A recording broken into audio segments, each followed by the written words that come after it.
Dire warning. The effects of climate change.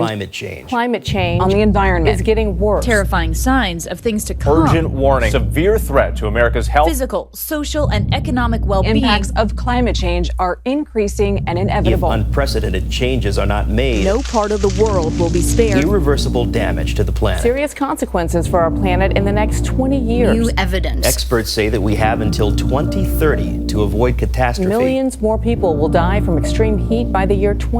This year's deadly wildfires and monster storms, stronger hurricanes, and more frequent flooding, agricultural catastrophe. 10% of the country's gross domestic product gone by the end of the century. Hundreds of billions of dollars lost. Erratic weather, dangerous heat waves, rising sea levels, and dying coral reefs. Temperature of the world's oceans reached the highest point on record last year. The link between air pollution and heart attacks. More people died from exposure to dirty air than from health factors. Environmental pollution contributed to the deaths of about 9 million people in 2015. Meat production is destroying our planet and jeopardizing global health. Livestock causes more greenhouse gases than all the direct emissions from the entire transportation sector. Immediate action is required to avoid substantial damages to the U.S. economy, environment, and human health.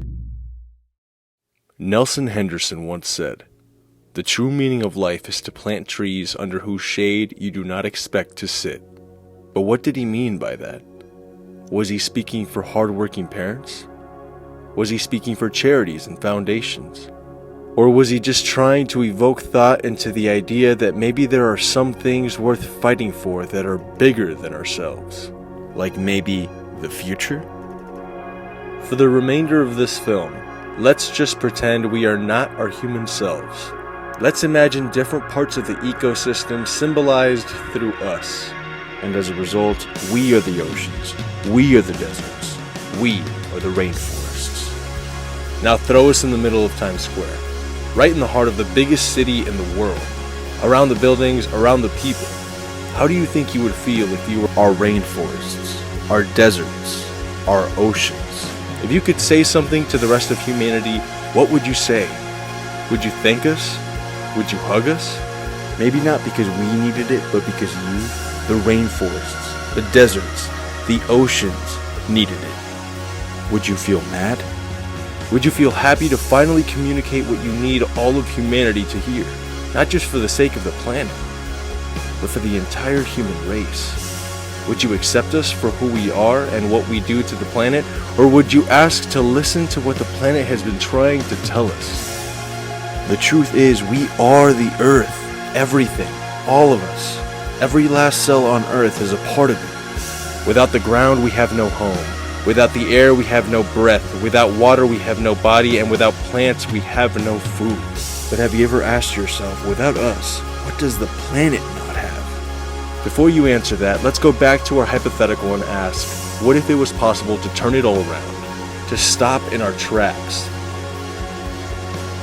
What if I told you we could reverse the damage we have done to our home? That it's not too late. That with the strength of just one, we may fall short, but with the strength of millions together, we can make absolutely anything and everything possible. It doesn't mean we have to stop driving cars altogether. It doesn't mean all factories that produce the resources we use need to close down. It means that we need to put into the earth as much as we're taking. It means we must change the way we produce our food and acknowledge its negative effect on the animals and our future. Little by little, we can create a better future for our children and our children's children, creating good habits and eliminating bad habits. It shouldn't take a pandemic for us to slow down our consumerism and give the world a much-needed break. If there's anything good we can take from what's going on in the world, it's that we now have evidence, cold hard facts that prove that our planet is better off when we are not using it up for everything it has. Let's remind ourselves what's most important. It's not money or how much we own. It's love. It's family. It's preservation of life, continuation of life. Not just for us, but for all walks of life.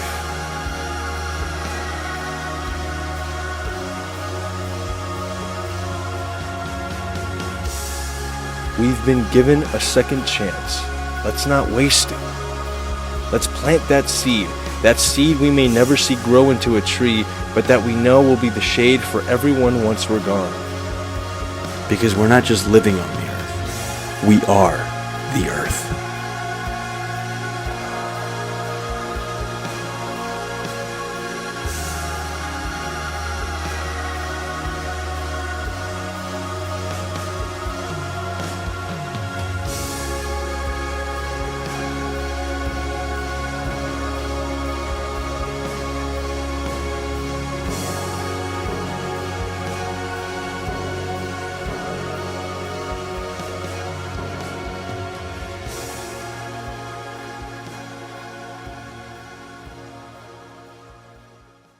Hey guys, if you're looking for any tips of what you can do to reduce your carbon footprint, the family has put together 7 very helpful tips to guide you along the way. Please guys, eat local and organic. You can also plant your own garden, or you can shop at your local farmer's market whose food does not contain any pesticides or chemicals that may hurt our earth or our bodies. Recycle and compost food waste. Try to carpool and reduce driving as much as possible. Go electric, take non-stop flights, and fly commercial. Unplug your devices. Believe it or not, when live plugged in, they still consume electricity even when off. And switch to LED bulbs. They will save you an average $300 per year, and they'll pay for themselves on the first 5 months. Buy and use less plastic. Reuse your materials. So for example, if you're going to the store, bring in your own reusable bags. Also, make sure to buy glass containers. Vote climate friendly, guys. Make sure you're choosing leaders that are going to move our planet forward and choosing leaders that have genuine positive intentions for our beautiful earth. And last but not least, limit the amount of meat that you eat to little or no meat at all. 18% of global emissions come from livestock. And by doing so, by eating less meat, you'll reduce the amount of methane and carbon emissions that are let out into the air. We hope you guys enjoyed this video. Remember, this is not a bipartisan issue. This is not a political issue. This is a global issue. This is a world issue. This is the future of our planet, the future of our species. So we hope you guys enjoyed it. Like, comment, subscribe, and let us know in the comments any questions you guys might have. We love you. Later. We love you.